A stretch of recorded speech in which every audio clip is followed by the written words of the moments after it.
Dati, isa akong prinsipe. Tumatakbo ako sa mga pasilyo ng palasyo ng lolo ko na si Haring Saul, puno ng ginhawa at mga pangarap. Pero isang araw, nawala ang kaginhawaan. Dumating ang balita tungkol sa pagkamatay ng lolo at tatay ko.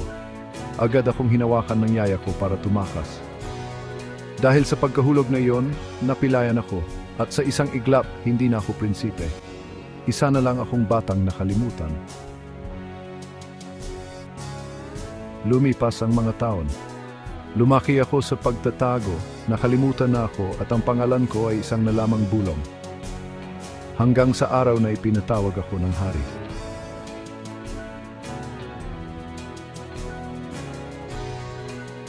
May natitira pa ba sa pamilya ni Saul? Gusto kong ipakita ang kabutihan ng Diyos sa kanila alang-alang kay Jonathan. Ipinatawag ka ng hari. Kinabahan ako.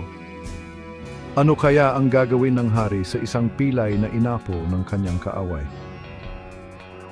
Narito ang inyong lingkod. Huwag kang matakot.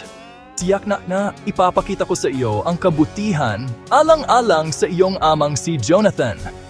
Kakain ka sa aking hapagkainan na parang isa sa aking mga anak. Ako, isang walang pag-asa na tao, ay binigyan ng karangalang hindi ko inakala dahil sa tulong ng Diyos. Natagpuan ako ng awa ng Diyos sa aking pagtatago at dinala ako sa isang lugar na hindi ko kailanman pinangarap na posible.